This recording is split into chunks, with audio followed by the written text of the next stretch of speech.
네, 안녕하세요. 우리 성경적 사람에 대한 이야기 15번째입니다. 오늘은 그 사람 사용 설명서 두 번째 참된 예배자라는 제목으로 한번 좀 나눠보도록 하겠습니다. 성경적 사람에 대한 이야기를 큰 주제로 우리가 나누고 있는데요. 그 중에서 지난주에는 사람 사용 설명서라는 첫 번째 소주제로 사람은 느껴지는 느낌 덩어리로 물리적 몸을 입고 사는 존재다라는 것을 나눴습니다. 사람은 영적 존재입니다. 왜냐하면 하나님의 본질이 영이기 때문에 그렇습니다. 그 영은 한 덩어리이고 그 한 덩어리에서 다양한 형태의 육을 입은 모습으로 드러난 것이죠. 히브리서 2장 11절 말씀에 이런 말씀이 있습니다. 거룩하게 하시는 이와 거룩하게 함을 입은 자들이 다 한 근원에서 난지라. 그러므로 형제라 부르시기를 부끄러워하지 아니하시고. 예, 이렇게 그 한 근원에서 났다라고 하는 것은 육으로 봤을 때는 이게 성립이 안 되잖아요. 영으로 본질적인 부분이 우리가 규명이 되어야만 정말 한 덩어리구나. 애써서 한 덩어리로 살자가 아니라 한 덩어리네 라고 하는 것을 진정으로 알게 되는 것이죠.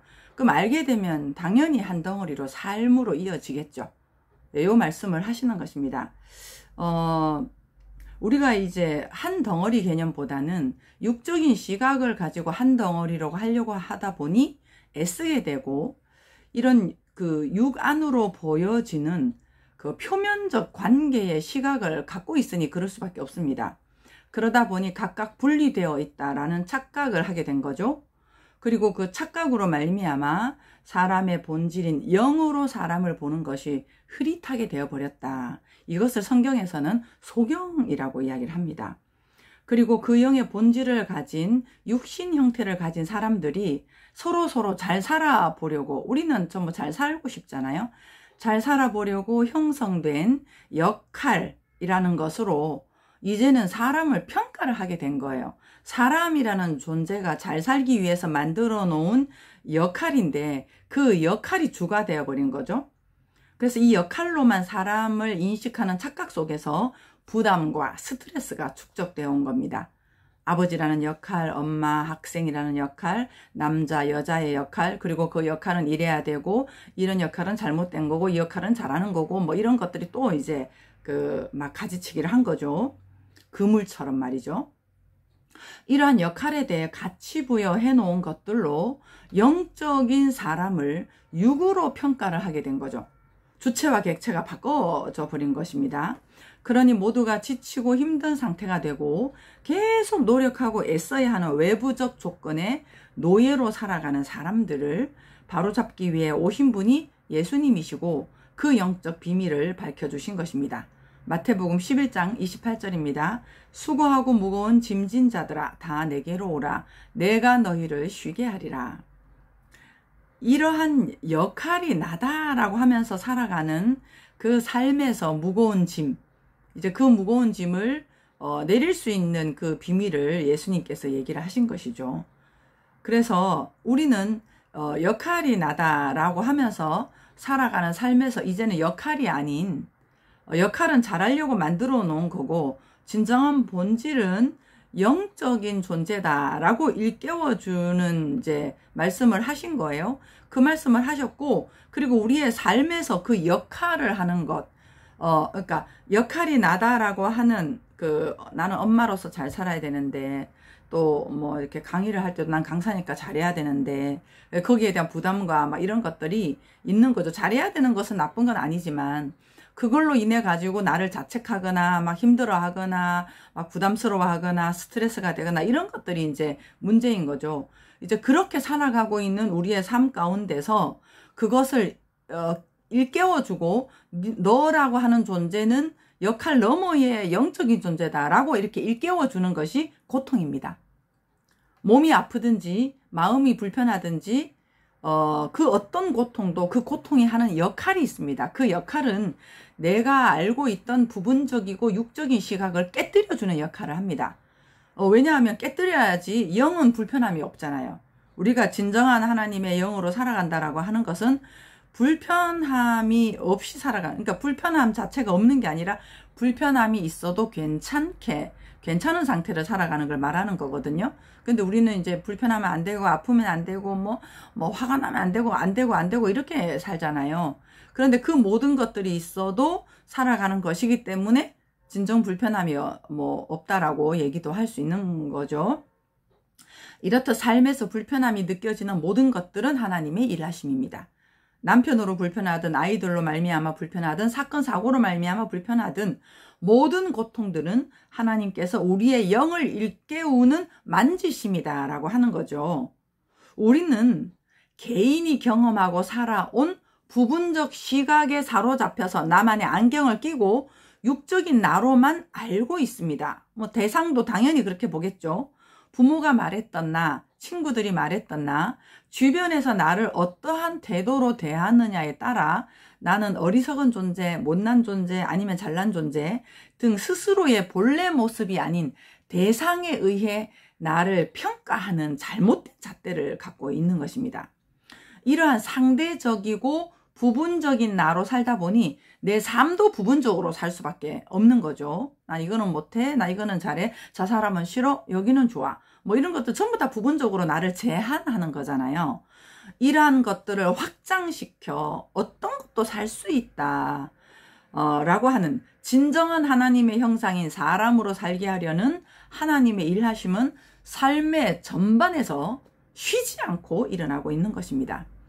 이것을 알아차리려면 어떠한 고통도, 어떤 사건도, 그 모든 것들도 내 안에 무너진 성전을 재건하는 거다라는 것을 일단 알아야 되는 거죠. 예를 들어서 어떤 누군가가 욕을 했다고 하더라도 대상 때문에 내가 화가 났어, 저 대상 때문에 힘들어, 이게 아니라 이미 내 안에 뭉쳐져서 경직이 되어서 흐르지 않고 있던 것들을 깨뜨려내는, 그것들을 드러내는, 그래서 물이 흐르도록 하는 마중물이다 라고 하는 것을 알아야 하는 것입니다.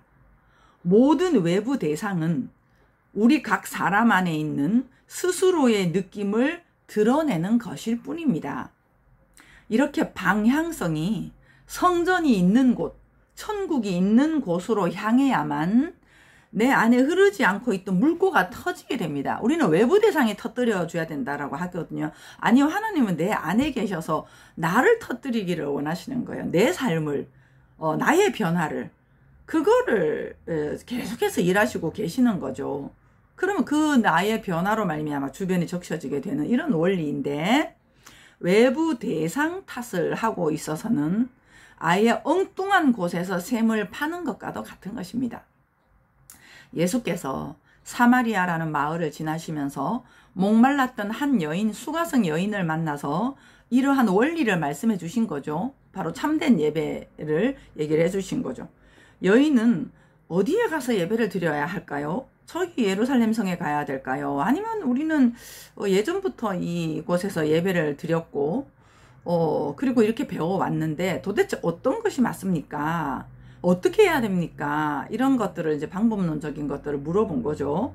어떤 것이 옳은 거예요? 라고 하는 선악과의 시각, 외부적인 시각을 가지고 있었던 것이죠. 전통과 계명으로 스스로가 아닌 외부적으로 주입되어 있던 것들을 기준 삼아서 나왔던 질문인 거죠.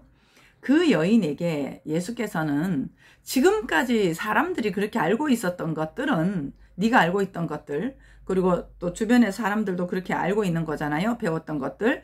그런 것들은 아무리 찾고 찾아서 방법을 해결하려고 하더라도 목이 마르다. 내 안에 가람이 해결이 되지 않는다. 그렇게 목마른 것이지만 내가 이야기하는 이 진리는 아예 너의 안에서 솟아나는 목마르지 않는 샘물이 될 거다. 이 시편에 있는 시냇가에 심은 나무를 얘기를 하시는 거죠. 사계절 주야 청청하는 거. 예, 그 얘기를 예수님께서 하신 것입니다. 요한복음 4장 13절 14절입니다. 예수께서 대답하여 이르시되 이 물을 마시는 자마다 다시 목마르려니와 내가 주는 물을 마시는 자는 영원히 목마르지 아니하리니 내가 주는 물은 그 속에서 너의 안에서 영생하도록 솟아나는 샘물이 되리라.